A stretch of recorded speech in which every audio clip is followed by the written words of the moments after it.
Hi, welcome back to Family Secrets. This is Course 7, Unit 3, and I'm Leslie Fatheree, and this is my daughter, Hannah Merry. We are here talking about the secret to beginning momhood. So we've gone through quite a few things already about those newborns that are so precious, but there's so much work. I don't know how they get to be so much work, but they're just precious little bundles that we enjoy so much. Once baby gets to maybe through that first month and you start to feel like you're getting it all back, you might want to start trying to accomplish things around the house. Don't go too fast. In life, In life, yeah, you might want to actually have a real life again. So what we want to talk about today is we want to talk about accomplishing with baby, especially if there's no older siblings and this is a first baby. You're going to need to have some techniques that work for you to be able to get anything done during the day and still have baby there with you. So let's start with a nursing schedule.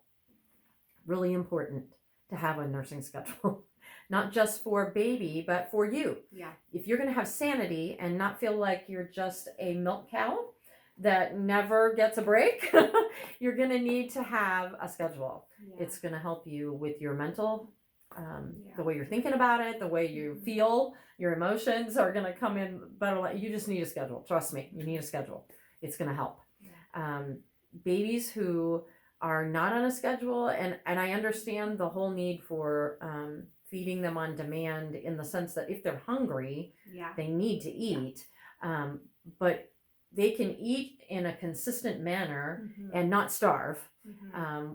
And if you're feeding them on demand in the sense that you constantly are feeding them, they develop a grazing attitude. And so then when they grow older, they don't give up that grazing attitude. They've learned early how to eat.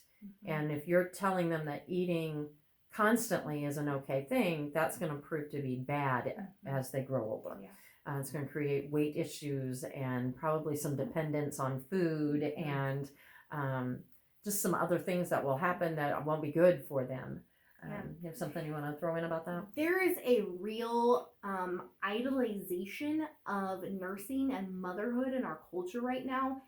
Every mommy blog, every mommy account is going to tell you to nurse on demand, don't tell your baby no. And it's this like over loving, if that makes sense. So there is just this idea that mothers are so wonderful that they must give all of themselves to baby all the time. And that's not healthy. Right. And you're not probably going to see that right at this second, but in a few years, when all these kids are growing up, you're going to start seeing trends that are not healthy. And we already have a dependency problem in our culture of kids who have failure to launch. And so that is what that creates, this idolization of mother. And so we don't want to do that. We never, ever, ever want to put any other form of worship in the place of God, right? So when we are allowing our children and our connection with them to be an idol in our life, we've crossed the line and we need to pull it back. So that is part of what you're going to see in culture, and something as you encounter things you're going to read and all those little emails that all the nice little mom places send you, just be cognitive and aware that everything they say is not Bible and that there's going to be a balance you're going to have to strike with nursing. So you are definitely going to want to be on a schedule because then you know when your child's going to eat and when they're not going to eat and when you have time, and it teaches them to be disciplined in their eating. Like mom said, you don't want them to just eat constantly. That is a lack of self-control. That's not okay. So you want to have a schedule. You want to be fair. If your child is hungry, feed them. That's just common sense. And I know there's not a lot of that in our world today, but just use some. Totally. So if they're super hungry, feed them. But also don't be afraid to tell your kid no, especially as they get older. So baby stage, there's more of that on demand. They don't totally understand everything, but it's okay for there to be a schedule and a set time, and to be able to recognize signs when they really do need something. A lot of babies, our daughter especially, are very much into the comfort side of nursing. So you don't want to just allow them to comfort all the time. Don't become a human pacifier. Just don't. Just don't. Because it's just not gonna be good. So find other things. Maybe there's a special blankie that you use that they can cuddle with, or maybe you have a little stuffed animal that you hold with them, or don't be afraid to stop and hold them, comfort them. Maybe they don't even need to eat, they're just wanting comfort, and you can give that another way. So have a schedule, recognize the signs between eating needs and then just comfort needs, and work around that. But don't be afraid to have a schedule. I would say on average, most babies, especially newborn, little, like, 4 months and younger, most babies, if they have nursed up to, 5 minutes on each side, they've gotten all the food that they need. They're not, unless they're having an issue of some sort. I know there's been a lot of tongue tie things that people have had surgeries to clip and help them with swallowing. That would be an issue. But other than that, if they've nursed for 5 to 10 minutes, they've gotten what they need, and they can make it for a couple hours. They have little tummies, but they can make it for a length of time. And so you can keep them on a 2 to 3 hour schedule, and that way you have time to get some things done, and they have time to rest and to do other things also. So what we want to talk about is you accomplishing with baby. So while you've got baby on a schedule and know when they're going to nurse and what they're going to do, you want to try to start getting some things done maybe around your house. Maybe. Some of us do more than others, but you might want to start doing some things around your house. So maybe you need to do the dishes, or you need to work in a certain room to clean things up or whatever. So baby needs to have a safe place to be. When babies are really little, the middle of the bed is a perfect place because it's a big wide space. You can see baby, it's soft. They don't, they're not going to roll off the bed when they're that little. So that's a safe place. You can use apparatus like a baby seat, a bouncy seat. You could use a swing. You could use a pack and play. So any of those things that you can position where baby can see you, and you can look back at baby and smile and talk to them while you're doing something is going to be really helpful. It'll help you be able to get some things done. Do you have any other ideas? So for us, and every parent's going to find something that works for them. So somebody may love, like we had this bouncy, I think it's called Johnny jumper or something like that, the one you hang in the doorway. And my husband loved this with my bonus daughter, our oldest, and they used it all the time with her. Our kids did not like it. He really wanted it to work, but it just was not our thing. So know that you may find something that works for you that everybody else doesn't swear by. Secondly, we really have enjoyed anything that allows them to be open within confines. So for us, when they're really little, we really loved having like a play mat for them to be on. You can find ones that have like the arches with the toys over top, so it's stimulating to them. And we really enjoyed that because we didn't want to over seat them either, because that can do balance. So if you're just constantly leaving baby in one seat all day, that can be bad too. So we tried so we tried to pick fairly open spaces. So we swear by the play mat. We used it with both of our kids. Now our son rolled earlier than our daughter, and once they start rolling, all bets are off. They're just off. So my kids, whereas my mom loves the bouncy seat, she used it with all of us. My kids hated it. They did not want to sit in the bouncy seat. I tried desperately. I was like, it's such a great seat. They want to sit in it now that they're too big for it, but they didn't want to be in it. My kids really loved, we have one of those big corral things. We've always lived in open floor plan places, which means that you can't just put a gate up in one doorway. It's not going to keep them from getting to stuff. So we bought one of those big corrals, and we just stick them in there. And then they can't hurt themselves.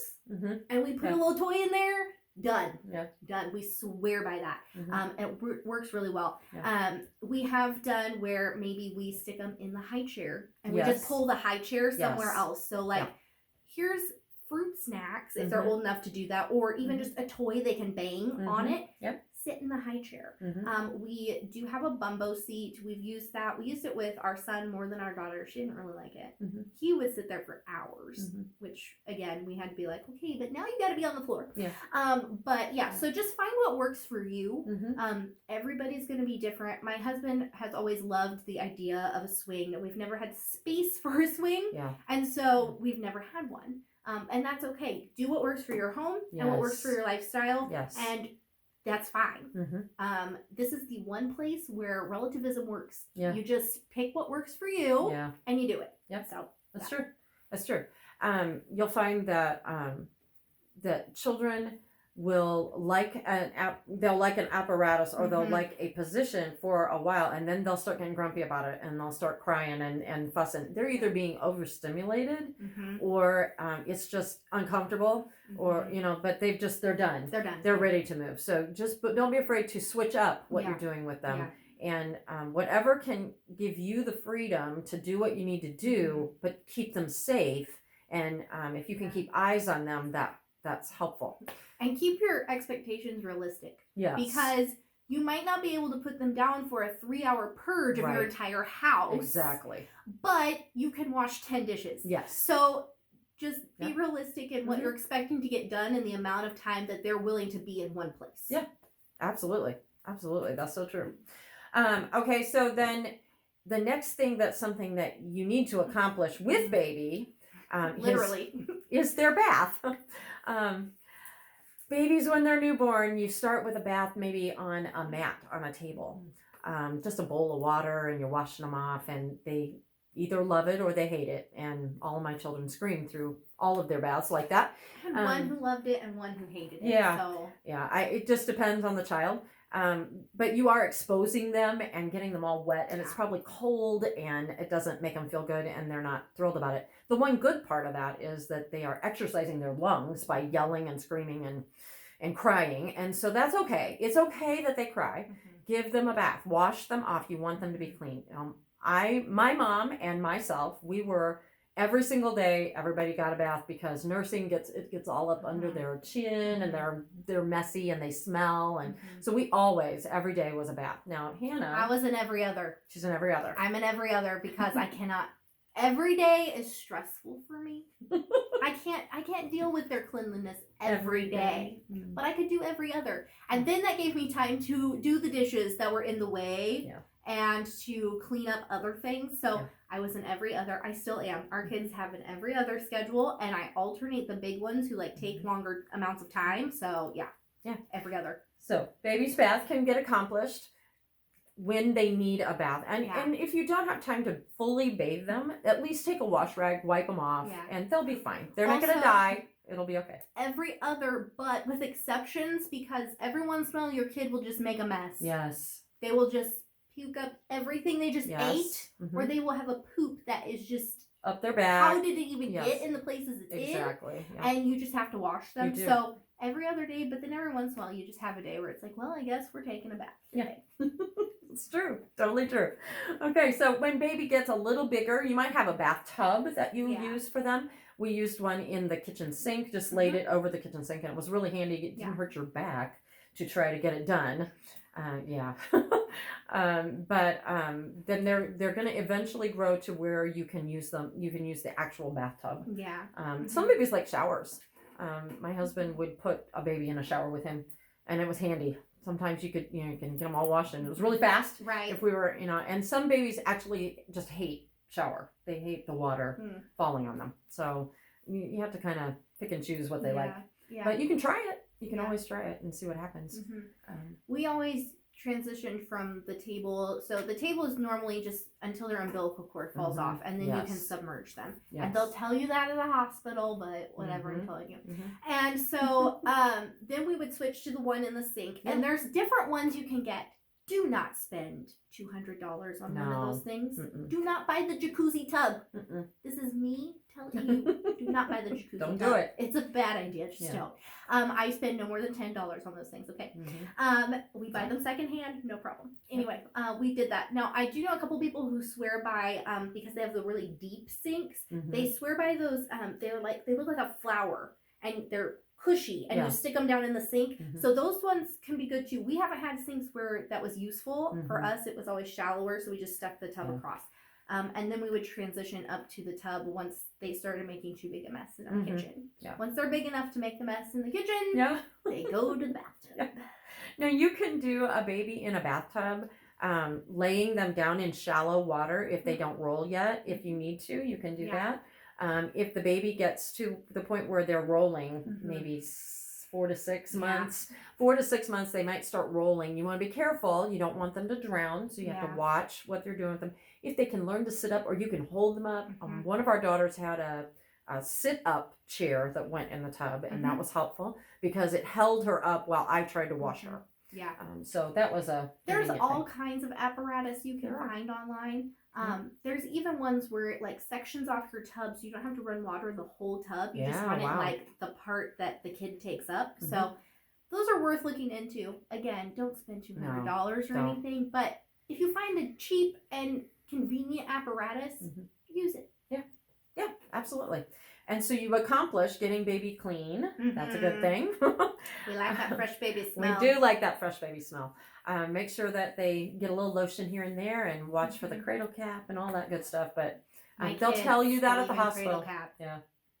We had bad cradle cap with both of our kids. So and scrub. Yeah. Gently. Gently scrub. That gets rid of the cradle cap. Yeah. All good. Okay, so they're clean. They're fed on a regular schedule. You're getting things done in the house. And then you have one who has colic. And what are you going to do when they won't stop crying? And it's stressful. Stressful when babies won't stop crying. First of all, you have to stay calm. You need to breathe. You need to put the baby down in a safe place if you are getting too stressed. And then these are some things that we think are good suggestions to help. One of our children was very much a gassy baby. Lots of crying, withdrawing her knees up. And so we found that anti-gas drops were our friend. Hannah says that they swore by gripe water. And so if you're noticing the draw the knees up and you can tell it's tummy distress, definitely go for something like that, and the anti-gas drops or the gripe water. You also should watch what you eat, because what you eat, they're getting when they nurse. And so some foods are not agreeable. I have a friend who her kids have been really prone to allergies. And so with both her current baby and the one before, she actually had to end up going gluten-free and taking, one of them, she had to take egg out of her diet because that was what was just setting off the issue. So if you're doing everything you can to help the colic, you've seen your doctor and they're like, yep, it's just colic, maybe try taking something out of your diet like that, something you know is a high allergy food, and see if that just helps. It's not forever. You can always go back to eating it after you're done nursing, but that could be the case. Yeah, that's a good idea. Also, watch things like spicy foods, of course, but even things like that are good for you, like broccoli. Sometimes broccoli is a very high gassy fiber foods. High fiber foods. It can set their tummy off. It's just it's too much for them. Yeah. So just kind of watch what you eat, and you can kind of eliminate things to see if it gets better. That might be a system you want to try. Another thing you can try is white noise. Definitely a fan running. Ride in the car. Sit them on the dryer. You know, all those tricks where there's some sort of a white noise happening will just lull and help them calm. Those bouncy seats we talked about often come with a little vibrator. Yep. Those work well. That's good too. There's a thing where when babies are coming through the birth canal, that they can actually get their neck messed up and their skull messed up. And so sometimes it's it's a matter of, you need to go see a chiropractor. Mhm. Your baby needs their neck adjusted, Yeah. needs their skull to sit on their neck, Yeah. right? And they're crying because it's out Yeah. and it hurts. Mhm. It's a definite help. Yeah. I know that people who have done that are just like, it's like night and day. Yeah. When you get everything set right, then they can feel at peace. It Yeah. doesn't hurt, and Yeah. they won't cry as much. Mhm. Warmth and cuddles, of course. Yeah. I know that we have a friend at church who says that one of her children was very colicky, and the one person who could quiet this child was a guy at church, and he was just a big teddy bear kind of guy, but he would take their child when they walked in the door, and he'd put him up on his shoulder, and he would sleep the entire time, no crying. And they got a break, and he was glad to hold the baby, So find warmth and cuddles from whoever it happens to be that will help, Yes. That's not a permanent answer, but it helps. It gives you a break, and so that's kind of fun. Yeah. The last thing I'm going to say to you is pray. Pray for answers. The Lord will reveal to you the things that are wrong, the things that are off. He will show you what you need to try. He'll give you creative answers. And so always pray. Always, always, always pray. Proverbs tells us in chapter 3, verse 24, that the Lord promises to give us sweet sleep. He promises to give us sweet sleep. So speak over your baby. Just speak sleep over them. Speak peace over them. And the Lord promises it to us. So you can stand firmly on that and say, Lord, touch this child, because I need him to be at peace. And God will hear your prayer, and he will answer. And then you'll hopefully be able to accomplish the things you want to accomplish in your house. So colic is something that can take up a lot of your time, because you have to constantly be working with baby. So try some of those ideas. Talk to your doctor, talk to your chiropractor. There may be a nursing specialist who can help you with some other ideas, but don't be afraid to ask questions. Don't be afraid to seek help, and try all the different things to see what works for your baby. Every child is different. Every baby has got something unique and special about them. So be sure to explore everything that you need to. And we hope that you get things accomplished in your home, even with baby around. Thanks for joining us today. We'll see you on the next one.